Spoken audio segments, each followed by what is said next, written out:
Welcome to the St. Joseph Radio Presents live program, broadcasting to you from the Rome of the West, St. Louis, Missouri. The program that for over 30 years has brought you eloquent speakers from across the globe to help explain, clarify, and evangelize the Catholic faith. Our program covers a variety of topics relating to current issues and occurrences in our daily lives. Now, with the aid of technology, we are able to bring the gospel message to the four corners of the world, where Christ himself did say, "Those who have ears ought to hear." It is our hope at St. Joseph Radio that through these programs we can help evangelize the world and change one soul at a time. Now, here is your host to introduce today's guest and topic.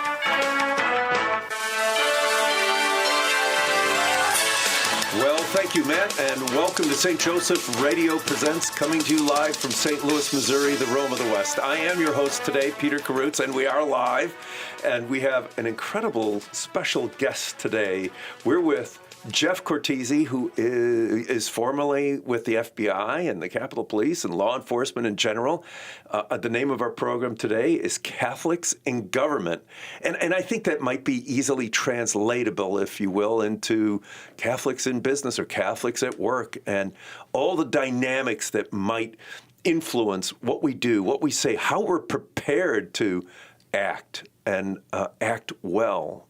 Anyway, Jeff, welcome.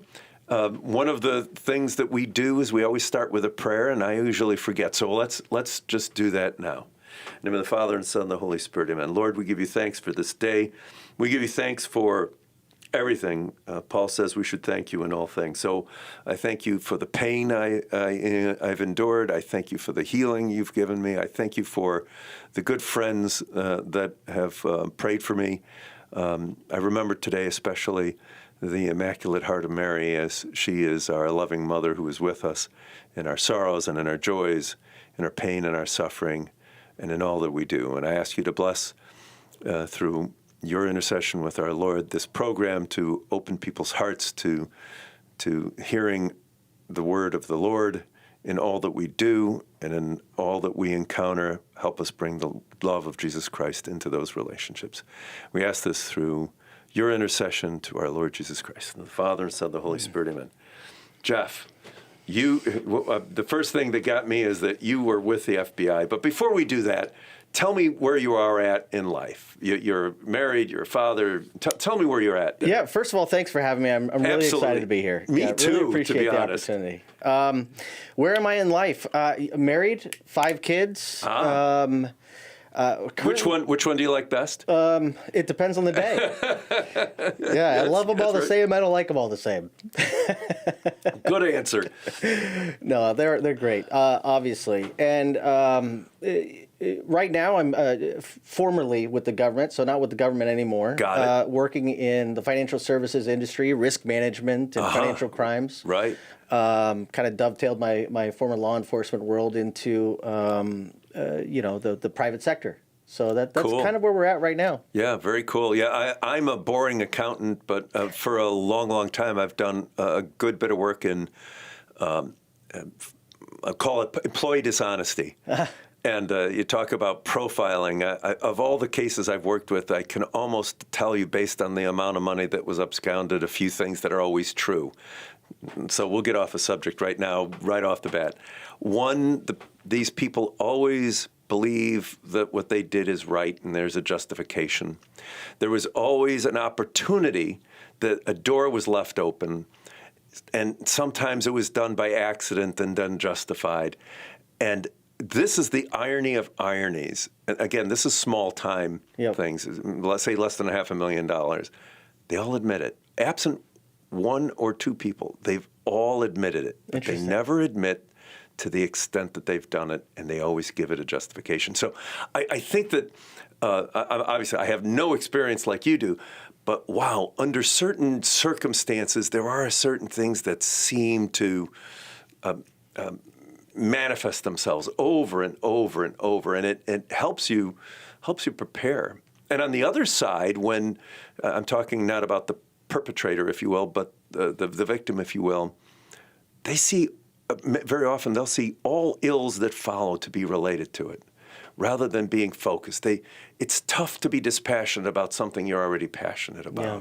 And I think in your job in the FBI or whatever, you need to be looking at things with a clear head, with an open to all possibilities and not being influenced by the moment, if you will, or the emotion. Yeah, no, absolutely. The integrity of the investigation demands the objectivity of the investigator, right? We're all human beings. There are things that we believe. There are things that we care about. And ensuring, particularly when conducting investigations, that you are able to separate yourself from those biases and conduct an objective investigation. Ethics requires it. The integrity of the investigation demands it. You follow the evidence and let the evidence drive the investigation, not where you want it to take you. There you go. Yeah. And you know what? When you're called in, when the FBI is called in, there's a crisis. So it isn't like this is a boring day. It's always important what you're doing. Or maybe not. Not everything we do. Yeah. Maybe in the moment feels like it's important. But yes, even the boring things that we do, which make up a fair amount of the job, are important. I graduated from Loyola University in 1983, and we had a great placement department. And one of the groups who came regularly to recruit accountants was the FBI. Yep. And it was intriguing. They said, well, you're the only accountant who will carry a gun. And anyway, I didn't move in that direction, but it certainly was intriguing. How did you get into it? How did you start out? When did you get into the FBI? It's a great question. I started out in the private sector. Oh, okay. And it's kind of interesting. I attended Franciscan University. Good school. In Steubenville. Yeah. Yes. And within the small group of friends that we had, within our small group, there were probably four of us, not probably, there are four that I know of that got into federal law enforcement or intelligence. Uh-huh. Which, given the size of a Franciscan University, a relatively small school, and then a subgroup of that, my small group of friends in the late 90s, four guys getting into that field, it feels like a lot. Oh, yeah. It seems like a lot. And it was pre 9/11. I can't speak for the other guys, although we've had numerous discussions. We're all still very close. I think a smart man would probably say that, getting into law enforcement was our patriotic nudge. Yeah, right. From 9/11. Sure. A better man would say it and mean it. Yeah. I wish I'm sure that played a role, right? I was always interested in military. I was always into the law enforcement world, but I'd be lying if I didn't say I thought it was cool. Yeah. Right. We did too. We did. Yeah. Yeah. We watch movies, right. The FBI and law enforcement and, the hair on fire running around. Yeah. Living out your childhood fantasy of cops and robbers. I mean, that doesn't necessarily go away when you get a little bit older, and maybe 9/11 provided the nudge that I needed to finally pursue it. Right. But that probably pushed me into law enforcement, and I wasn't wrong. It was a great ride. Right. It was a lot of fun. It was a ride I wish I was still on in a lot of ways. We get to do a lot of unique and fun things, but not without there being a significant amount of responsibility that comes along with it. You don't get one without the other, that's for sure. And in the FBI, you have a particular training and you have a particular mindset, et cetera. I know, and obviously I'm doing something entirely different. I do a lot of testifying in federal court, state court, but I've never found that my Catholic faith is inconsistent. I found that it informs me. Now, I think there is some angst in many people's minds as to whether or not they can, and I'll say it incorrectly, bring religion into the workplace. But I think if religion is really part of your skin, if you will, if your faith is not something you practice but something that you live, that informs everything you do. How was that? That was a long introduction, but how is being a Catholic in law enforcement congruent, not congruous, difficult, not difficult? How does that I mean, it's morals and ethics to some extent. Yeah, no, absolutely. And, what I found in my experience was that there are a lot of people who got into law enforcement because they believed in something profound. Yeah. You're not alone in believing in something bigger than yourself. Right. And a lot of Catholics. I worked with a lot of Catholics. Worked with a lot of people from different theological backgrounds or religious backgrounds. Being able to wear that and live that, I didn't find it to be too challenging. I think the challenging thing is understanding where the risks existed within the job. Now, in law enforcement, specifically, in my experience as an agent, we're given the authority and the responsibility to investigate potentially criminal activity involving American citizens, the people we're trying to protect as part of our mission. And that responsibility is not insignificant.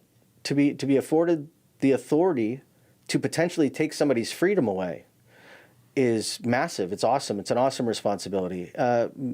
Coupled with the fact that, under the right or wrong, depending on how we view it, circumstances, you may even be required or authorized or necessarily have to take somebody's life through the course of it, right? I mean, that's a massive responsibility. Life, freedom, everything. Oh boy, yeah. Right? I mean, and you can't take that lightly. Right. So I approached the job.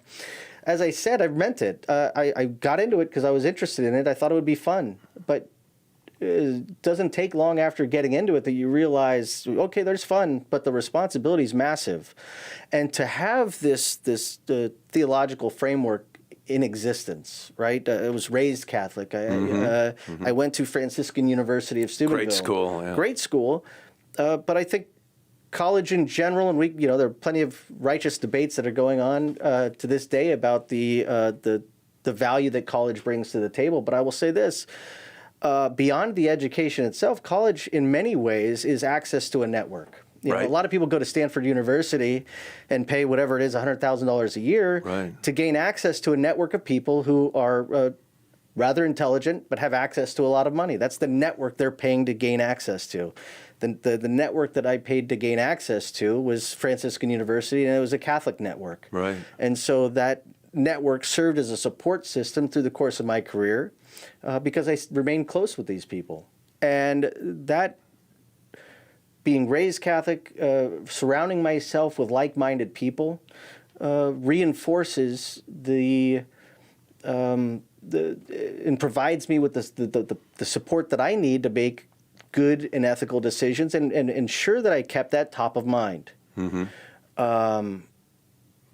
Is it a challenging thing at times? But, candidly, I worked with a lot of great people at the FBI. I don't know that there were too many instances where I felt like my back was against the wall or I had to make a difficult decision. The job comes with a lot of difficult decisions. And, you're dealing with lots of money. Sure. You're dealing with, like I said before, you're the ability and the authority to take someone's freedom away, potentially their life, God forbid.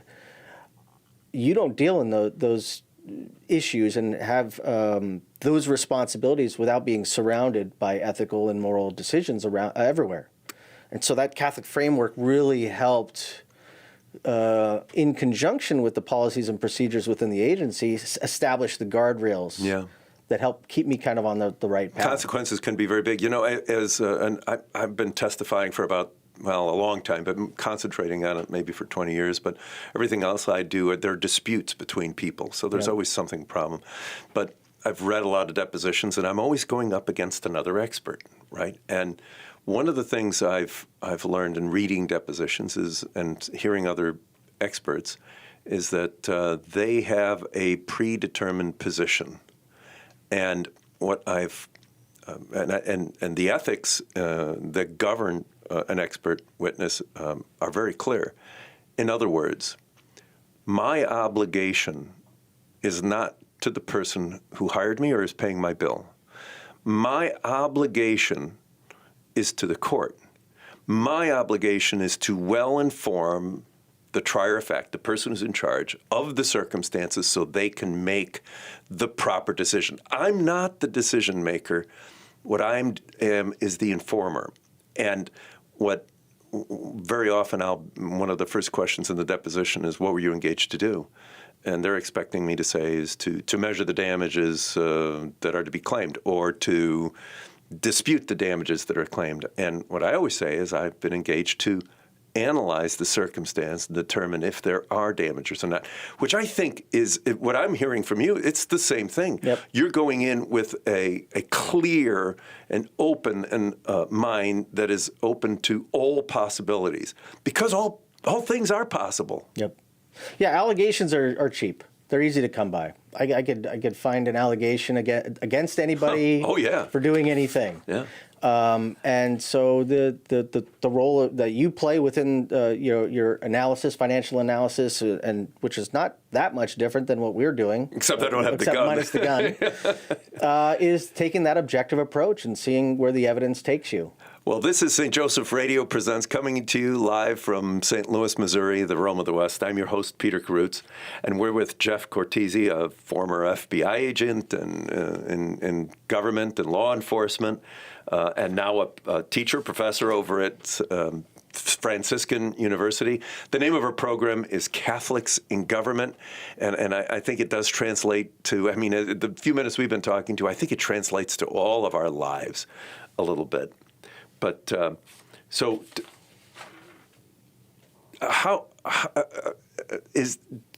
the FBI, I'm trying not to say this wrong, does the FBI teach morals or do they teach procedures?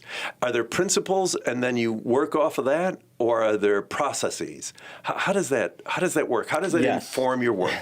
The answer is yes to all of the above, right? There are processes, there are policies, there are procedures. They do teach ethics on a regular basis, right? Ongoing training is a critical part of, the necessary, flexing of our muscles, right? We have to keep putting in the forefront, hey, this is our mission. Our mission is to protect the citizens of the United States, the people in the country. Our mission is to uphold the Constitution, and here are your reminders. This is how we do it. But the establishing the policies, the procedures are critical to the execution of the job. Right, and that's important for us lay people, because you said the FBI, and it is talking about activities here in the United States, and it's protecting U.S. citizens and U.S. interests. So I got it. But tell us a little bit about, what did you do? Where did you go? If you can. Yeah, what did you do? My career in law enforcement started with the United States Capitol Police. Ah, okay. And I was on the former Speaker of the House's security detail.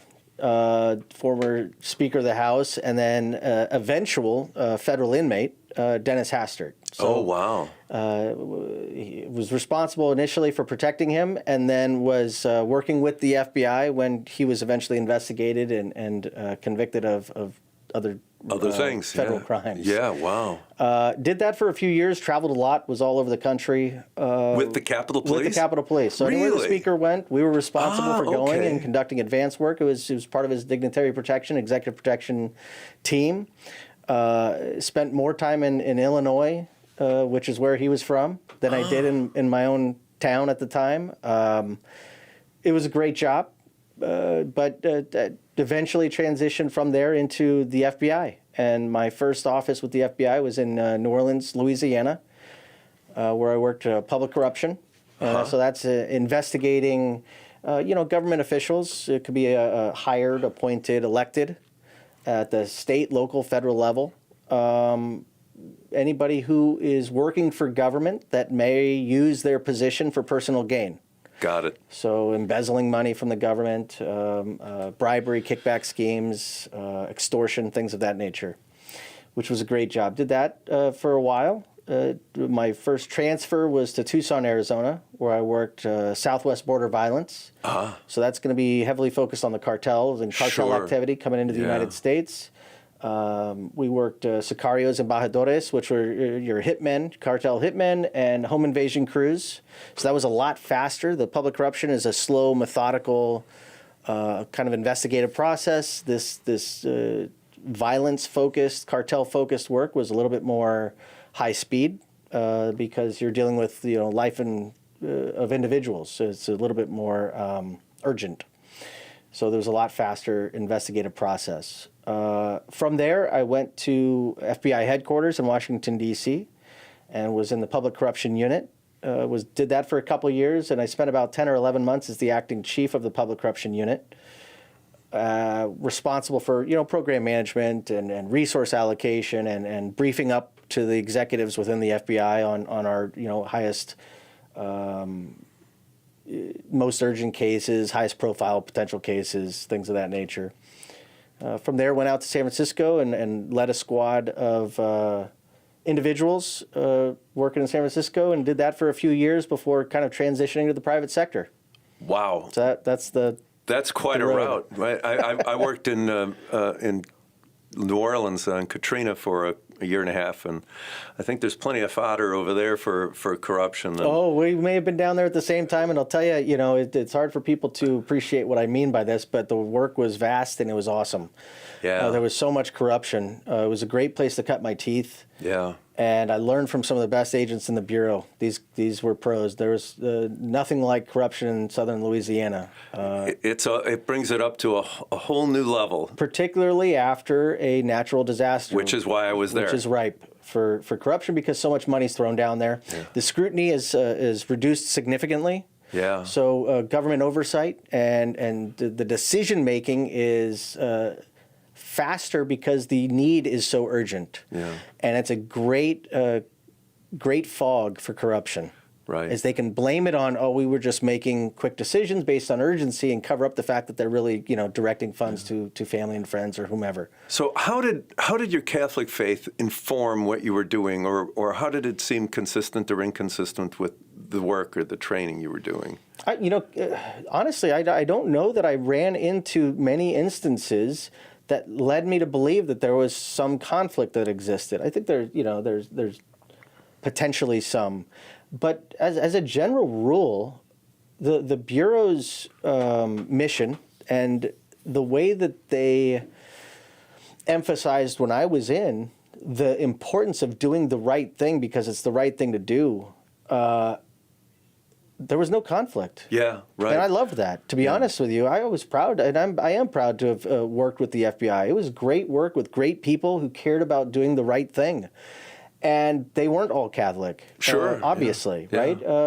But it didn't matter because the ethics of it all aligned for the most part, at least in law enforcement, and at least in my experience, very well. One of the things you're presented with theoretical, difficult questions, but one of the Catholic concepts that I think can serve everyone well is that you may not do an evil even to prevent an evil. And I think that makes you become very self-donative, if you will. In other words, you can't go and do something terribly wrong to prevent something that you think might happen, right? So when you're thinking about doing an investigation, when you're doing an investigation, you have to look at the particular circumstances that you're involved, not the potential of what might happen out there. I mean, you can't preemptively go shoot somebody, right? You have to put yourself out there, and you are at risk, but you maintain the necessity to keep yourself at risk because you are working for the greater good. So I think in many ways these life and death, freedom and liberty and lack of liberty circumstances are very, very consistent with Catholic teaching. In other words, we are putting ourselves at risk for the benefit of somebody we don't even know. Yep. Doing it right matters. Yeah. And doing it right when I was in the Bureau, doing it right, I was surrounded by people who believed that, knew that, taught it, and lived it. It's my issue with politics, candidly, is, they take an all's fair in love and war approach. and politics is war, and so therefore everything is on the table, including deception and everything else, right? And so it misleads a lot of well-intentioned people who actually care about, hey, what is the truth?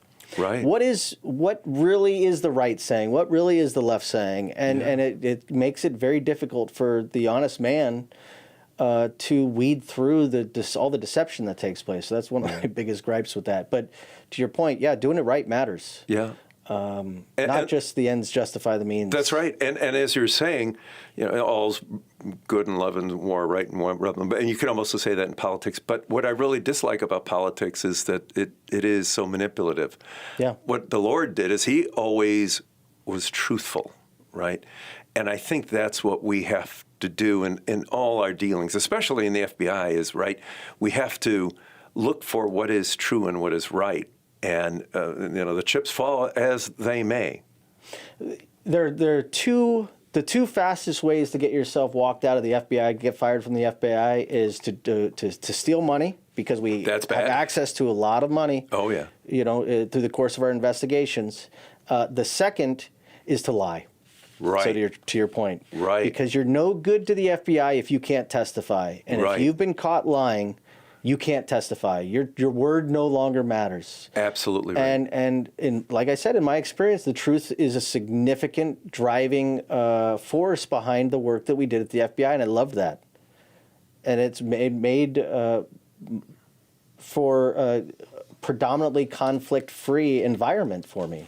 Well, that's quite an accomplishment, to be able to be conflict-free in such a difficult circumstance. So that's our music telling us we're going to have a quick break. So we're going to come back. We're going to talk more about being Catholic in the FBI, and maybe how that may translate into the workforce. I imagine that the minority of people out there are in the FBI, but we are all in the world and in the workplace, and I think we probably can learn a lot from the FBI.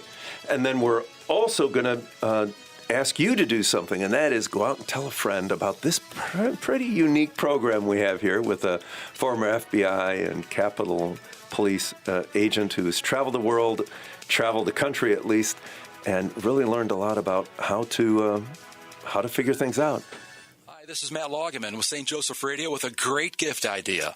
A St. Benedict bracelet, a trendy accessory for men, women, and children that not only looks good on everyone's wrist, but is actually armor for the spiritual battlefield. This unique bracelet is handmade in Europe and contains 10 medals within the braided cord in the adult size and 7 medals in the children's size. On the front of each beautiful medal is St. Benedict holding a cross in his right hand, the object of his devotion. On the back of each medal is a cross. Surrounding the back of the medal and cross are the letters VRSN MV SMQ LIVB, in Latin reference which translates, "Begone, Satan. Never tempt me with your vanities. What you offer me is evil. Drink the poison yourself." And finally, located at the top is the word Pax, which means peace. All bracelets come packaged with an informational card and a St. Benedict blessing which your local priest can administer. This gift is for everyone you love and care about, including yourself. Available from St. Joseph Radio. Check the website at www.saintjosephradio.net. St. Joseph Catholic Radio is proud to announce the launch of SJEN TV, the St. Joseph Evangelization Network. SJEN TV is a premier online Catholic broadcasting network providing quality Catholic programming 24 hours a day, 7 days a week. We have programming such as live studio interviews, St. Joe's Java speaker presentations, current Catholic issues, and the Pro-Life series. We're featuring the many talented speakers out of Orange County, California, and this Archdiocese of St. Louis, Missouri, including Professor John Gresham, Father James Mason, Karen Nokemper, Rick Hollerick, Bill Federer, and many more. To review the program list, go to sjen.tv or on Roku, SJEN TV. All this programming is free, and we are welcoming sponsorship of new programs. Find out more at sjen.tv. Well, welcome back to St. Joseph Radio Presents, coming to you live from St. Louis, Missouri, the Rome of the West. I'm your host, Peter Karutz. We're here, again, I said live, with Jeff Cortese. He's a former FBI agent and Capitol policeman in government and law enforcement for a good long time. The name of our program is Catholics in Government. I will remind everyone that you're listening to us on the radio, or maybe you're not. Maybe you're watching us on YouTube. And if you're not watching us on YouTube, maybe you should. Just Google St. Joseph, SAINT, net or St. Joseph Radio Presents, and you'll find us on the internet. And it's also a great way to pass this program on. So look for us on YouTube. You can actually watch us on the radio. So one of the things you mentioned, Jeff, when we started out is that you went to Franciscan University, and you still have a relationship with Franciscan University. What is that relationship? Yeah, so I teach a class there. You're a professor. I am. Look at that. Yes. I am no academic, I assure you, but I do enjoy the opportunity. I do a lot of teaching. I teach at the International Anti-Corruption Academy out of Austria, and I teach a course at Franciscan University in corruption in the justice system. Yeah. Well, you know what? If you, one of the things that the devil does is he says, "Oh, ignore me. I'm not here. Don't look at the guy behind the curtain." I don't remember who said that, but sunlight is the best antiseptic. And if we talk about this, if we are conscious of it, we're going to make sure that we keep ourselves disciplined. So good for you to do that. That's why I wrote the book. Tell me about the book. Yeah, so Public Corruption in the United States, Analysis of a Destructive Phenomenon is a book that I wrote for exactly that reason. One of the things I realized while I was with the FBI is public corruption itself is a very specialized investigative program. There are, and this is no disrespect to those within the FBI who don't work public corruption. It's just the natural consequence of public corruption is a lot of people don't really fully understand or appreciate what it is.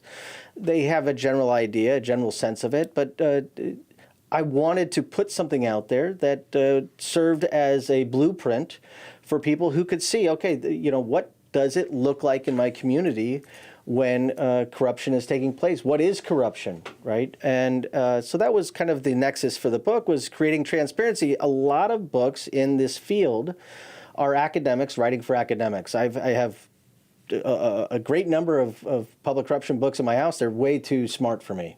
I can get a chapter or two in and then they lose me. I don't have the intellect for it. I wanted to write something for the average person. Something that is accessible, something that's easy to read and understand.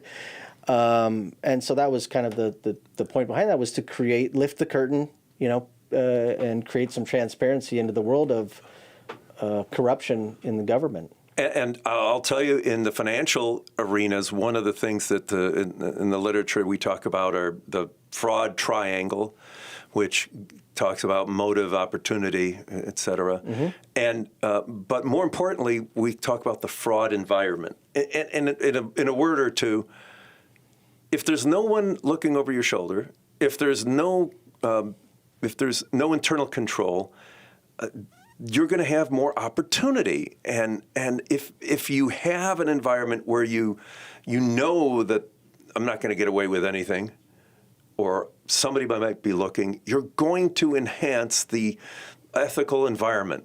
You're just naturally going to do it. And if you have an environment where it is corrupt, it breeds corruption. Yeah, so I think one of the misunderstandings is there's a saying, crime doesn't pay. And I understand what they mean by that, but whoever said that's lying or is wrong. Crime pays. Mm-hmm. Crime pays well until you get caught. That's right. And in the Bureau, we had another saying, we only catch the dumb ones. My point is, crime pays, and there are a lot of people who get away with it. That's right. It takes a vigilant and constant effort to try to identify and weed these folks out. The controls, oversight, transparency, all are incredibly important. But ensuring you have the right people in those positions also matters. And politics is a very unique place, because as a general rule, certainly there are good people who are attracted to politics, particularly at the local level, people who want to help out their community and all of that, right? They're absolutely. But the higher up the food chain you go, the more compromise you have to allow. And so you wonder what types of people choose that path, right? Who really wants to be king of the world, right? Who really wants this power? I think power kind of gets a bad rap. Mm-hmm. What's the saying? power corrupts absolutely. And I Right. disagree with that Yeah. because that suggests that there's something wrong with power. And I don't think there's anything wrong with power. As a parent, have power. I, as a boss, have power. As a professor, I have a certain degree of power, right? Power reveals the character of the person who wields it. Yeah. And if you've got somebody with a poor character wielding power, that becomes the problem. So hiring the right people in law enforcement, as an example, giving these people that level of power, you want to hire and be sure you're hiring the right people. That is true for in politics. Who are we hiring? Who are we voting for? Are we sure this is the character of the type of person I want wielding that kind of power? But it's true at any job. There's a hierarchy that's going to exist and a desire for an increased access to power. And what they do with that power is important. One of the things you were saying earlier has really made me think about what we talk about having an informed conscience, right? If we have a dead conscience, it's tough to do the right thing, if you will. We have to educate our conscience. But that goes right in line with what you were talking about, power, but it's almost the other dynamic. We all know people who have power, and to make it very personal, you're a father, I'm a father. We know what it is like to have power, but it's power that's wielded in a self-giving fashion. It's a power that's done in a very humble way, right? It's in a very serving way. In other words, there's people who have power who are giving up a lot in order to do good for other people. It's the humility that is involved in that power. It isn't power for power's sake. It's power to do good. What did I think John Paul said that freedom is not the right to do anything we want, but it's the right to do what we ought. Yep. And that is what. The Pope has some power too, but that's what it is. We need to well inform our conscience to do what we ought, and we only do that through practice, and through. And I think it's important to keep in mind too that you never fully arrive. Yeah. The fight never ends. Yeah. You know, we in the bureau after an operation, we'd say we'd hot wash the operation. We'd go back and we'd reflect on the steps that we took and the details and the operation itself. Where could we improve? What could we do better? And we have to have that personal hot wash with ourselves every once in a while. We got to look back and say, hey, how could I have done this better? If you think that you're operating and you've arrived, everything I'm doing is for my family. Everything I'm doing is because I'm humble about it and because I'm always doing the right thing. Boy, we just messed up. We have to keep checking ourselves and ensure that we are, in fact, challenging ourselves to stay on that path. You never arrive. Speaking of challenges, first off, I wrote down hot wash. I'm going to remember that and use it, but I'm going to ease into two tough questions. Okay. So the first one is, what challenges do you think Catholics might face in government? It's a little different than in the private sector. Yeah, I think there are some things that are different. There are some things that are going to be the same. It depends on, are you working at the post office versus the FBI? Sure. Two different challenges. Yeah. But I guarantee that there are assets and resources and access to government funds that someone at the post office has, maybe on a different level or different degree, but than somebody at the FBI. But I think for the most part, the challenges that a lot of people are going to face as Catholics in government is their humanity. Yeah. Right? The challenge is knowing what you believe and maintaining the conviction to keep that as a priority. Right? I think in order to be successful in any job, but particularly in the government, we have to maintain, prudence in our approach, right? We have to be able to take a tempered approach to things, but we have to be convicted and know what we believe. We have to be self-aware. Yeah. How are we impacting others? What decisions we're making? And courage, I think, is another part of it. It's the courage to do the right thing, make the right decisions, The wisdom to know which is which. The wisdom to know which is which, and the courage to walk away. Yeah. Because that potential, I was fortunate to have not been confronted with that. Yeah. But you just don't know, right? I mean, you have to be willing to stand up for what you believe in, fight for it, and walk away from it. But that is a very simple thing to say, and it operates under the assumption everything's black and white, which I certainly never encountered anything that was black and white outside of that wasn't already addressed by the policies and procedures. The gray is a hard place to navigate sometimes. Yeah, and I'll tell you, I think we all enjoy stories and personal experiences. Do you have an example of a time when maybe your views on morality or ethics were challenged in the workplace, in the government? How did you handle it? Yeah, so there was, I think all of us at one point or another, whether on a sports team, whether in our working lives, whether at school, wherever the case, has said or made the comment, boy, if I was king for a day. Yeah, right, yeah. And that was one of those things when I was working at FBI headquarters, I had hoped to be king for a day. So I can address all the things that I thought needed to be addressed, right? Not necessarily moral or ethical or anything like that, but things that I thought I could do better or improve upon. Sure. Right? We all kind of fall into that. But be careful about what you wish for. So I actually fell into that king for a day, so to speak, role for about 10, 11 months at FBI headquarters when I was selected as the acting chief of the unit. Wow. And it gets real quick. Well, then you're supposed to figure out what you need to do. Be careful what you wish for, right? Yeah. And one of the things that I had and others had seen was certain operational policies and procedures were being sidestepped. This was not criminal or anything like that. It was trying to be expeditious. It was an expeditious thing, right? Yeah. What's easier, right? Sure. And some of these decisions to do the easy thing, although sped things along, potentially compromise the investigation if anytime you deviate from your policies and procedures, no matter how nominal or little, it becomes problematic. Could be, yeah. Yeah, it could be potentially, right? So we had to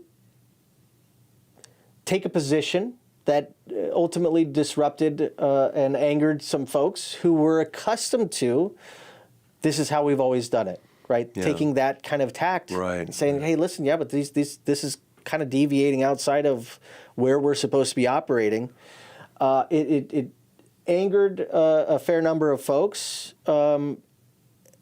initially, because again, this is how we've always done it. But ultimately, we remained steadfast in believing that, hey, this was the best way of handling it, and ultimately it turned out to be the case. There you go. But it was not without conversations amongst a few of us who ultimately said at some point, this might not end up well for us. Sure, yeah. And we said, it doesn't matter, it's the right thing to do. Right. And so that, I can't say that I've always had such conviction or anything like that. I was the important part of this is I did have a support system of people who were able to help navigate those kind of challenging decisions. So that was an important thing, and an important takeaway is surround yourself with the right people, whether it's personal life or professional life. And I think that, and I think this dovetails with what you were saying before. We were talking about power, but it really is authority. When you have authority, there comes a great weight of obligation to do the right thing. And I don't think that anybody ever regrets doing the right thing. You don't look back on saying, well, I did the right thing. Boy, that was a bad thing. You kind of look back at it the other way around. Whoa, look at this opportunity I missed. Yeah. And that's humble authority, right? Yeah. Easier to go along and get along, but sometimes that authority brings such great responsibility, and you have to approach it in a very humble fashion. Why? To do what's right. Yeah. We won't, and that translates into business and personal life and all kinds of different things. This is St. Joseph Radio Presents, coming to you live from St. Louis, Missouri, the Rome of the West. I'm your host, Peter Karutz, and we're with Jeff Cortese, a former FBI agent, Capitol policeman, and and we're talking about Catholics in government. We have a lot of Catholics in government. I don't know if you've ever thought about it. I guess I have, because you look at the Supreme Court, for example. And the Supreme Court is always dominated by Catholics, at least for the last 20 years. And there's a couple of those Supreme Court justices who are obviously Catholic in name only. But the point is that I think that our faith does well inform us for life in those decisions that we have to make that we could not have anticipated, right? So, and I think you said that before, that the Catholic education you have really hasn't been at odds with you, and I think that's good. Quick story, I was up for being the managing partner of my firm, and I remember I thought I had the votes, and I wanted it. Yeah. And I remember a couple of my partners, they called me up on a Saturday and they said, we're all for you. You got our votes in this region. I said, oh, good. They said, just promise me this. I said, what? Just promise me, we know you're very Catholic. Just promise me that any decision you make, you won't allow your faith to influence you. And I said, I can absolutely promise you that everything I do will be informed by my faith. And the best thing that ever happened to me is I didn't get elected. But they should have said thank you, because doing it right is going to be the benefit of the organization itself, right? There is a selfish benefit, corporate benefit, to doing the right thing. I think it always nets you out ahead. I think it does. I think it always nets you out ahead. I think it does, yeah. And it wouldn't be, and I've been thrown out of other organizations, and frankly, it's the best thing that ever happened to me. Yeah. And you're making me think about it, because you have to be ready to put yourself out there and do the right thing. And if the wrong consequence comes around, well, I don't look back with regret. I look back with conviction. So let me see if we can give everybody a couple of takeaways. What qualities or characteristics do Catholics need to have to be successful in working in government? Boy, that's a loaded question. It is, and I think I already kind of touched on some of them. I mean, you have to have conviction. Yeah. You have to know what you believe, why you believe it. You better be humble. Oh, humility, absolutely, right? I mean, it can be challenging in the workplace if your enthusiasm exceeds what other people are willing to accept. In other words, you can live your faith without beating people over the head with it, right? You could be that example in the workplace. And that's where the humility, I think, comes in a little bit. It's, take the ego out of the equation. I know what I believe what I believe, and I live it, or try to live it. Right. And we take that into the workplace. Are you somebody who wrestles with ensuring that you're doing the right thing? Are you somebody who's known for, hey, man, you can't do that around that guy. He wants to do it the right way. Or we want to be around that guy. He likes to do it the right way. And it's not, like I said before, it's hitting on some other topics we discussed, but self-awareness is critical. You have to keep looking back on, did I do this right? Could I have done it better? Yeah. At least in my own life, I certainly, it's a constant challenge.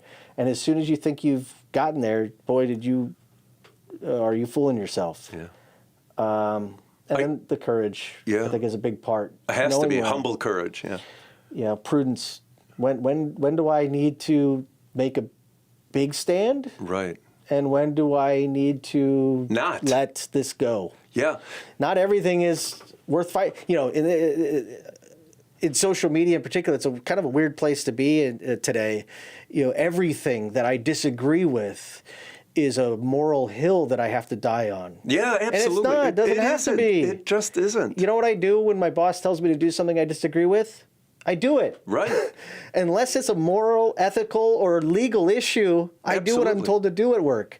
And for some reason, everybody looks at everything as a fight today, and it's not. Sometimes the prudence suggests I go along and say, hey, I can voice my concerns and say, boss, I feel like this might be a better alternative, but I'm on board. Let's do, And then sometimes you say, no, that's outside the scope of what I'm capable of doing. It conflicts with my belief system. I think, right, but I think what you're also saying, and this has been consistent all the way through, you followed the evidence, to some extent we have to stay in our lane, right? And I'm thinking about certain depositions I've been under. I remember I was adverse to this group. It's a group that everybody would know. It's a religious group. But there was some malfeasance that went on. And I'm the financial guy. I'm not the moral guy here. I'm the financial guy. And to be quite frank, I agreed with the policies of the people I was adverse to. Yep. I did. Yep. It didn't change the wrong that was being done. I had to follow the evidence, right?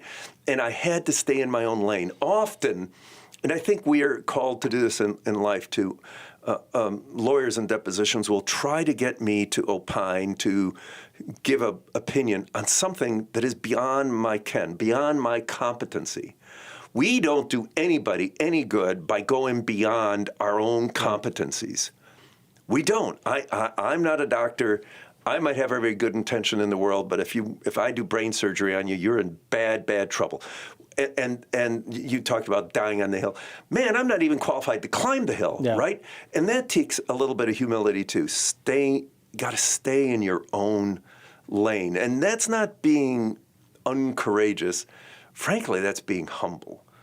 Realizing where your competencies are is what we're called to do, right? We're called to be the people God wants us to be, and not to go. Well, we should strive for more, but we shouldn't, in a grandiose fashion, impute that into ourselves. Right. Yeah. There's a great story of Father Augustine, who comes here often. He was a lifeguard in Galveston, Texas, and there was a father, and his son had an issue in the water, and the lifeguard said, "We'll get him," and the father ignored the lifeguards and went in and got the kid, and he dragged him back. But he dragged him back incorrectly, right? It wound up breaking the son's neck. Again, he went beyond his competencies. Sometimes you got to, in all humility, say, I'm going to let those people who know better do, and I'll stand back. Yep. Don't die on the hill that you're not competent to even climb. Yep, agreed. Yeah. So the other thing that I'm reminded of in all that you're saying is that something that Pope Benedict said. He said, don't immunize the people you're speaking with against the faith. In other words, I don't know about you, but I think everybody I work with knows I'm Catholic. And that's good, I think. But I think that in the idea of dying on the hill, I think to some extent we have to come into every conversation with the respect of the other individual. You are a person I respect. I don't know you yet, but you're a child of God, and I respect you, right? It's funny, and I don't know if this was a direction you thought this would go or not, but it reminds me of our interrogations. Yeah. On TV, it's the bright light and the telephone book. Oh, yeah. A very violent encounter an interrogation is. And as much as I'd love it sounds fun, the reality is it's not that. It is that making that person feel like that their dignity as a human person matters. Because it does. Because it does, but they also do not want to share information with somebody they don't like. You got to make yourself likable to these people. And I've had more people that I've arrested thank me than not. There you go. At some point or another. Well, this has been an incredible hour. It's flown by. Please come back and see us next week, and I do mean see us, because you can see us on YouTube. And keep this in mind. Bring these pieces of good advice into the workplace, into your family life, into all aspects of your life. And go out and spread the world. God bless you all. Some of the best parts that we do over here are actually done after or during the breaks. So we one of the great things about being on YouTube is we're not confined by the end of the hour. Right. And what we were talking about are, the only congruency I see here is the depositions. But, I think that being truthful is beyond saying the yes or the no. Yeah. And very often I'm given a question that is intended. They want me to say yes or no. And often the word yes or no, while appearing to be truthful, is very misinformative. Absolutely. Very misinformative. So I think that what we've been talking about is not only about the FBI, and I'm going to take a few things away from this. I'm going to say being led by the facts, being led by the evidence, and realizing that the more authority you have, the more humility you better have. Yeah. Okay. So we're going to sign off. Thanks for joining us. Come back and see us next week, and pass this on if you can.